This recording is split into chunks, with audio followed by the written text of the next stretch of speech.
The research facility hovered just above the molten surface of Betel 4, a planet known throughout the sector for its brutal temperatures.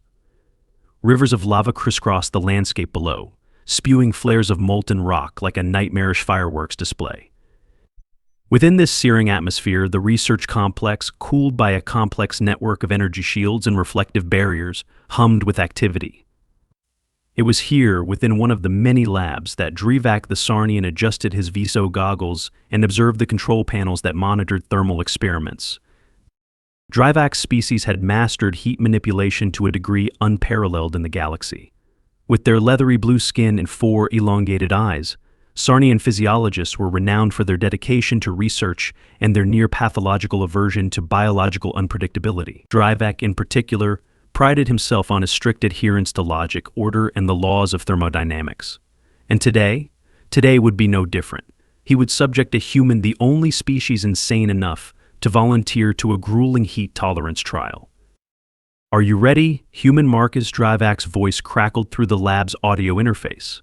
The Sarnian's segmented fingers tapped nervously against the console. He'd read countless reports of humans demonstrating absurd resilience, but it all seemed improbable, even for beings described as stubborn mammals with a flair for survival. From the testing chamber, a jovial voice crackled back. "Ready as I'll ever be, Doc. Let's crank up the heat." Human Markus stood in a metallic suit designed to protect him, at least in theory, from the lab's extreme heat generators. Behind him, a series of tubes lined the chamber, each programmed to release waves of heat that would gradually increase in intensity. His attitude was unsettlingly calm for someone about to face temperatures that would instantly boil most other sentient species. Drivak hesitated for a moment. "Are you certain you understand the risks? Exposure will begin at 500 degrees Kelvin and escalate incrementally. Even your species." Doc Markus interrupted, stretching as though preparing for a morning jog. "I spent summers in Arizona. You can't scare me." The alien scientist blinked all 4 eyes. "Arizona. Trust me, Doc. Hit it." With a reluctant clawed finger, Drivak activated the first sequence. Heat radiated across the chamber as the initial wave enveloped Markus. The human closed his eyes, took a deep breath, and smiled. "Oh, that's warm. Kinda nice." Drivak's heart glands squeezed. "Warm? That is a scientifically inaccurate descriptor. It's got that sauna vibe. I haven't felt a good sweat like this in months." The scientist's data nodes nearly short-circuited. Sauna? This environment would boil vital fluids in all known species. Markus cracked his neck as if settling deeper into a hot bath. "You just have to pace yourself." Let the heat sink in. He inhaled and exhaled deeply, steam rising around him. Meanwhile, Drivak frantically monitored readings that made little sense. The human's core temperature rose, but not as rapidly as it should have, and his heart rate remained steady. Calm, even. Drivak recalibrated his instruments and increased the heat to the next level. Molten bursts spiraled within the tubes, bringing the ambient temperature to levels that vaporized most metals. Beads of sweat formed on Markus' forehead, only to evaporate instantly. "Now that's a solid sweat lodge," Markus said, his voice taking on a tone that bordered on nostalgic bliss. "Explain, Lodge," Drivak demanded, his nerves fraying. "I used to go to one with my buddies. We'd sit, sweat it out, then jump in a cold river. Good for the circulation. You submerged yourself in near-freezing water following heat exposure? That is madness. Thermal shock would." "Yeah, that was the fun part. This," though Markus slapped his chest. "Great core workout. I can feel it burning calories." Drivak fumbled with the controls, a tinge of panic in his mannerisms. Was the human immune to pain or simply deranged? Surely this level of exposure would push him to collapse. The Sarnian turned a dial, bringing the heat level to over 1,000 degrees Kelvin. The walls of the chamber glowed with a bright, menacing orange. Markus responded by yawning. The human began a series of stretches, contorting his body with a disturbing level of flexibility. "Gotta keep limber," he said. "Wouldn't want to pull a muscle." Damaged. Drivak sputtered. "Your tissues should be reducing to gelatinous compounds." Not on my watch, Markus replied, calmly rotating his shoulders. Drivak exhaled, his breath fogging up the Viso goggles. How had the galaxy survived so long without understanding what humans were truly capable of? He adjusted the levels once more. This experiment, he reasoned, would surely reach its logical conclusion soon, though he was beginning to question if logic held any sway over humans. Drivak's claws shook as he recalibrated the temperature again, hesitating only for a moment before pushing the controls beyond their safety protocols. The readout warned him with flashing symbols in Sarnian script: danger, critical heat level. He ignored it, entranced by Human Markus's peculiar responses. How could this be? No one survived this kind of heat, not even the thermally resistant Zudari of Krylox 8, who had protective exoskeletons reinforced with fireproof chitin. Within the chamber, molten streams now flowed around reinforced channels, radiating waves of heat that caused the floor to shimmer. Drivak prepared himself for the inevitable alarm signaling Markus's collapse, but it never came.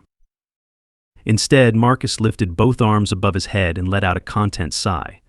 "Doc, you have no idea how much I missed this kind of heat therapy." He looked relaxed, almost meditative, as his skin reddened from the intensity. A small trickle of sweat slid down his brow before vaporizing instantly. Heat.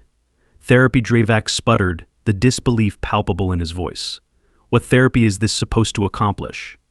Every biological marker suggests your internal organs should be. It's all about detoxification, Doc Markus interrupted cheerfully. Sweat out the toxins, clear the mind. You feel alive, you know. Drivak slammed his hand on a nearby console. I know nothing of this madness. No detoxification occurs at this magnitude of thermal exposure. You are. This cannot be. He tried to keep himself composed, but his scales visibly darkened, a sign of extreme Sarnian distress. Just go with the flow, Doc. Speaking of which, got any water? Normally I'd jump in a cold pool after this. You'd be amazed how good it feels. Cold? Cold exposure after this. Drivak was sure his understanding of biology was unraveling before his very eyes. He pulled up data on the holoscreen, running simulations of the human's current temperature and vital signs. By all accounts, Markus's brain should have liquefied, his heart should have ruptured, and his cells should be denaturing en masse. Yet there Markus stood, scratching his chest and humming a cheerful tune that Drivak couldn't begin to comprehend. At that moment, an alert buzzed through the lab. The sound startled Drivak, and he fumbled with his communicator. Report, he demanded, hoping for anything to distract him from this confounding display. Drivak, this is Supervisor Frelix, came a tense, metallic voice. Energy consumption for your chamber has spiked dangerously high. What are you doing? I am conducting an experiment with a human subject, Drivak responded, his voice trembling. It is. Exceeding expectations. Lower the heat at once. Frelix's tone was adamant. We cannot risk. No, Drivak shouted, surprising himself. Supervisor, this human's resilience defies explanation. If we do not document this phenomenon now, we may never understand how. Doc Markus shouted from the chamber, breaking the tension. What's the holdup? Crank it higher. I'm starting to get used to this heat. Drivak stared at Markus in disbelief. You want more? Yeah, Markus grinned. You gotta push the limits, right? Isn't that what science is all about? Drivak's internal logic circuits shorted for a moment. Push the limits? The Sarnian Council did not encourage pushing limits. They emphasized caution, rigor, and countless redundancies. But perhaps the human had a point. If science was about understanding extremes, then why stop? Summoning every ounce of his scientific curiosity and fighting against a powerful wave of sheer panic, Drivak pushed the dial once more. This time the temperature soared past all known thresholds for carbon-based life. The chamber glowed like the heart of a star, and the energy shields around it strained, flickering as they tried to maintain stability. Markus bent his knees slightly, bracing himself. There it is, he shouted, voice echoing through the inferno. Now we're talking. Your skin, Drivak yelped, horrified and fascinated. It should be vaporizing. How are you not? It's all in the mind, Doc Markus said through gritted teeth, clearly feeling some strain but maintaining his composure. You just gotta tough it out. Dravak's eyes darted to the readings. The human's body was still resisting levels of heat that shattered every known physical law. But suddenly, something new appeared, an unusual spike in Markus's neural activity. Intrigued, Drivak magnified the data and realized it wasn't just resilience, it was adaptation. His cells were somehow responding to the heat, reinforcing themselves with proteins he'd never seen before. This defies every model of human physiology, Drivak whispered, awestruck. You are evolving? No, that's impossible. Doc, you good, Markus asked, squinting through the steam. You're talking to yourself a lot. Good, Drivak echoed. I am observing the unraveling of fundamental biology. Nothing is good. Markus just laughed, a deep, booming sound that reverberated through the molten chamber. Drivak felt his panic subside, replaced by a grim determination to understand the impossible. If the human could endure, he would record every detail. This could change everything, every galactic assumption about human limits and physiology. But then, alarms blared once more. This time it wasn't just a warning about heat levels, it was a structural integrity alert. Cracks began forming along the chamber walls. Drivak's supervisor, Frelix's voice crackled through the communicator, now more frantic than ever. The chamber cannot withstand this. If you do not stop immediately, the entire facility will. Markus, Drivak shouted, panic gripping him once more. The structural integrity. Got it? Doc, Markus shouted back. No worries. Before Drivak could ask what he meant, Markus pressed his hands together and closed his eyes. Then, with a surge of energy and a focused grunt, he lowered his body temperature. Steam hissed as he rapidly cooled himself from within, creating a burst of pressure that stabilized the cracking chamber walls, at least temporarily. Dravak's eyes widened in disbelief. Did you just cool yourself? Yep, Markus said, his breath still steaming. Old trick from camping trips. Fire's good, but sometimes you gotta chill fast to avoid burning the marshmallows. Mallows, Drivak's brain was breaking. No time to explain, Doc, Markus replied, glancing at the glow around him. Now how about that cold dip I mentioned earlier? Drivak watched in stunned silence as Human Markus emerged from the blinding heat unscathed. Though sweat had long since evaporated, the human stood with an easy, lopsided grin, as if he had just wrapped up a brisk jog. The molten glow of the chamber dimmed, stabilizing as the cooling mechanisms hummed back to life. Drivak's scales were flushed, a deep maroon. Sarnians did not sweat, but the equivalent of a mental overheating was coursing through him. Human Markus, Drivak said, voice quivering. You just counteracted a critical meltdown with your own biology. Had to, Markus replied, nonchalantly stretching. Didn't want your shiny lab going kaboom. Plus, a bit of thermal shock is good for the skin. Drivak felt every instinct telling him to retreat, to call for more specialized researchers, perhaps even bring in xenomedical intervention teams. But there was also a stronger compulsion, the scientific curiosity that pushed Sarnians to explore the unknown. You spoke of a cold dip, Drivak said, almost mechanically, his mind racing to keep up. I presume you intend to be exposed to freezing temperatures next? Markus's eyes lit up. You bet, Doc. Nothing like a proper cold shock after a sauna. You've got something chilly enough for me. Chilly, Drivak repeated. I can arrange for sub-zero environments, but... Perfect. Let's do it. The Sarnian shook his head and transmitted orders through the control console. It was the most advanced thermal chamber in the facility, capable of plunging to temperatures so cold they could induce molecular stillness. If extreme heat hadn't tested human limits, surely the polar opposite would bring a clearer understanding or an end to this madness.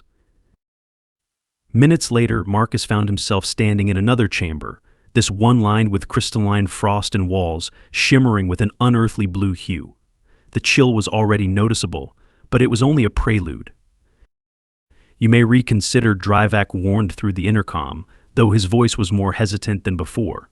We will begin at -100 degrees Kelvin and proceed incrementally. Bring it on, Doc, Markus said, exhaling a puff of visible breath. Feels like home already. Reminds me of winter camping. Winter. Camping, Drivak echoed weakly, He toggled a lever, initiating the freezing process. The temperature plummeted. Within seconds, the walls were coated in ice so dense it cracked under its own weight. Icicles formed along the ceiling, and a biting wind howled through the chamber. Any living being caught within this environment, even with specialized cold-resistant adaptations, would have succumbed quickly. But Human Markus stood still, arms crossed over his chest, grinning. "Oh, that's brisk," he declared, a little too cheerfully. Drivak nearly fainted. "Brisk? Your cells should be crystallizing." "Yeah, I'm starting to feel it," Markus admitted, hopping up and down a few times. "Need to keep the blood moving. Good cardio workout, though." He began jogging in place, and Drivak's mouth fell open. Sarnians did not even have mouths like humans did, but he somehow managed it. What manner of physiology allows this, he whispered to himself. He opened several data feeds, hoping the readings would make sense. Yet again, Markus's vitals defied every known law. His core temperature was dropping, but slowly, so slowly that it seemed his body was actively fighting the freezing cold. "Do you always jog in such conditions?" Drivak asked, struggling to maintain composure. "Depends," Markus replied between breaths. "Helps stave off hypothermia. Oh, by the way, if you've got any wind machines, now's the time to crank them up." Drivak couldn't believe it. Wind machines. Yeah, real cold hits different with wind chill. The alien, torn between panic and fascination, complied. The chamber's air circulation system intensified, creating blizzard-like conditions within moments. Frost whipped through the air, the roar of Arctic winds drowning out all sound except Markus's determined breathing.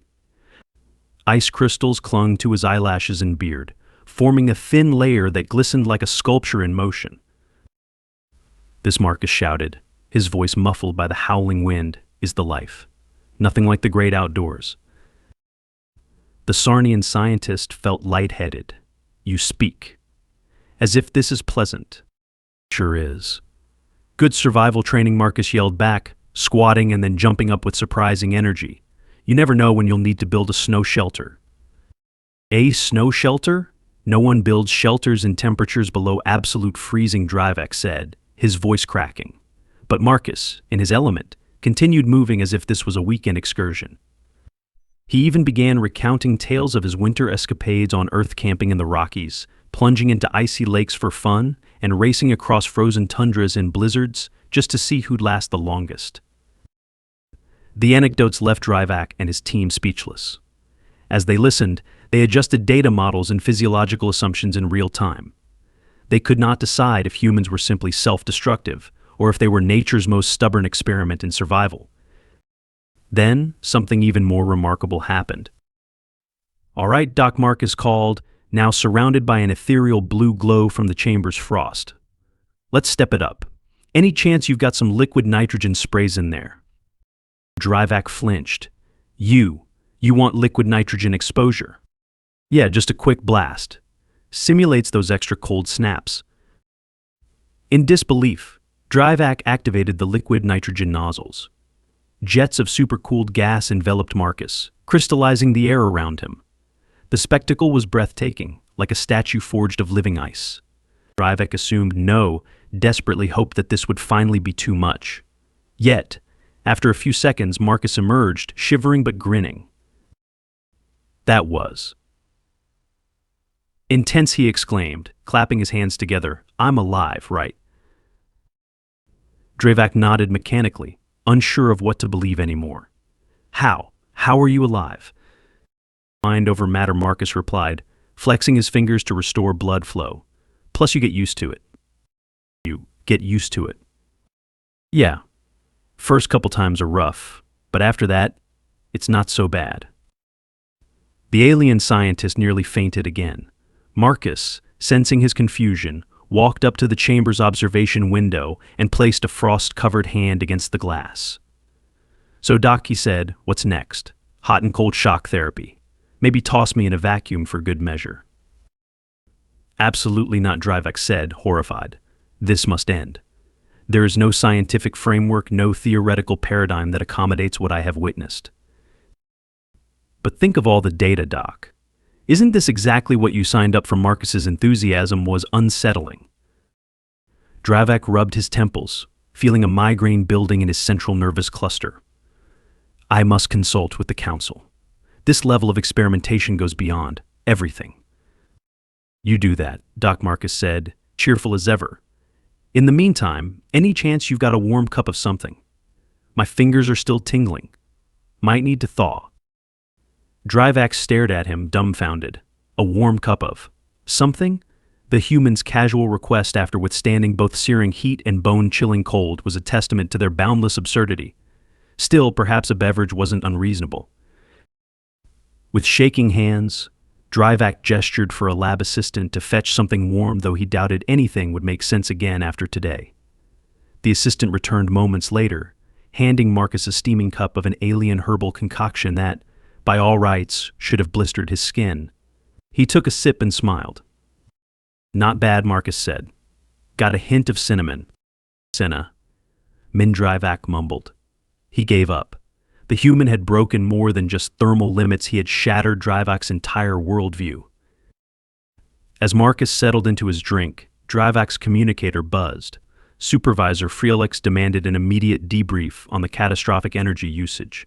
Reluctantly, Drivak left the observation room, leaving Markus humming a tune and chatting casually with the other baffled researchers. Out in the hallway, Felix's hologram glowered at Drivak. What precisely have you done? I conducted heat and cold resistance trials on a human subject, Drivak admitted. It was enlightening. Enlightening, Felix snarled. You nearly destroyed the facility. For what purpose? Drivak paused, glancing back at Markus through the observation window. To understand how humans bend the laws of physics with nothing more than optimism, stubbornness, and a bewildering desire to feel alive. There was a long silence. Finally, Felix spoke. You will prepare a full report. Yes, Supervisor. And ensure no further incidents. Yes, Supervisor. And be wary of humans. Drivak nodded, entirely serious. I have learned that lesson. With that, the hologram faded, and Drivak returned to the chamber. Markus waved, still sipping from his steaming cup. Everything all right, Doc? Drivak took a deep breath. No, but you are beyond explanation. That will suffice. So, we doing this again next week? Markus asked, with a mischievous twinkle. Drivak slumped into a nearby chair. I sincerely hope not. Then, back in his quarters that evening, Drivak stared at the reams of data collected from the experiment. The human's ability to adapt, endure, and even thrive in conditions designed to be lethal was unprecedented. Perhaps he would never fully understand. But one thing was certain: humans were not merely resilient. They were uniquely, wonderfully absurd.